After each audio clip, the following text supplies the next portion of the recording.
السلام عليكم. يا ترى ايه الفرق بين 3 كلمات معناها يمتلك؟ عندنا كلمة have معناها يمتلك، own معناها يمتلك، possess معناها يمتلك. تعالوا نتكلم بسرعة خالص، هناخد الفكرة بشكل مفصل بعد الكلمتين دول. have بتتكلم بشكل عام وبتتكلم على امتلاك لفترة قصيرة، temporary property. فبتتكلم دول I have a car، بتحكي مع صاحبك مع زميلك انا عندي عربية وعندي وعندي وعندي وعندي، ممكن يكون ما عندكش بس عندي، بحكي وخلاص. تمام؟ صدق بقى ما صدقش مش فارقة. طب نيجي للناحية القانونية، هتلاقي كلمة own، وطبعا الاو نطق own بمعنى امتلك، بمعنى عندي عقد، بمعنى I have a control over this، انا اقدر اتحكم في ده. اما اقول I own a car معناها دفعت فلوس، معايا عقد، معايا رخصة كده. معناها responsibility، مسؤولية، انا امتلك سيارة معناها اتحمل المسؤولية بتاعت السيارة دي قدام المرور مثلا. تمام؟ ومعناها ايه تاني؟ معناها acknowledgement، اعتراف من الجميع ان انا الحاجة دي بتاعتي انا، يبقى في نوع من الخصوصية في الملكية. كده لما بنتكلم على طبعا مين في الغالب اللي هيكون own، مين اللي بيمتلك في الغالب، يعني بنسبة 99% هيكون إنسان هو اللي بيقول I own this، أنا أمتلك ده، أو I don't own that، أنا ما أمتلكش ده.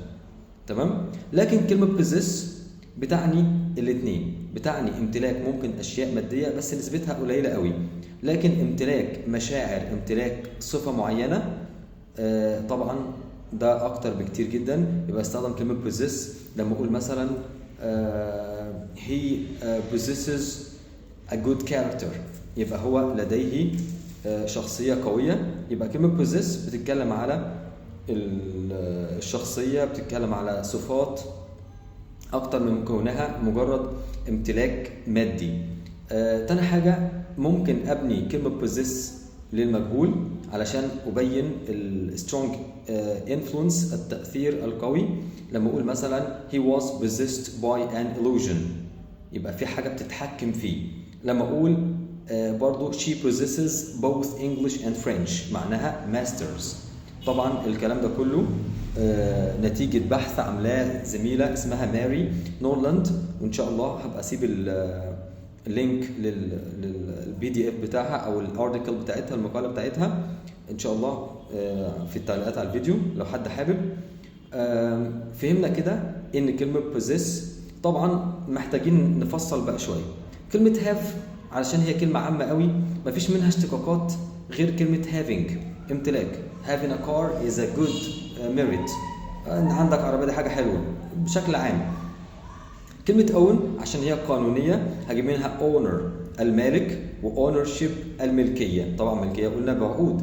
لكن كلمة possess هنلاقي كلمة possessor المالك بس يعني ما بتستخدمش كتير، ماشي؟ هنلاقي كلمة possessive، وطبعا بتستخدم في القواعد بمعنى possessive adjectives صفات الملكية، لكن لو استخدمتها في علم النفس معناها شخصية نرجسية جدا، شخص تملكي. possessive أو possessiveness معناها حب التملك، معناها ان الشخص الآخر عاوز كل all of your care and love just for him or for her، عاوز كل الحب والاهتمام ووقتك وكل تفكيرك يبقى خاص بيه هو بس.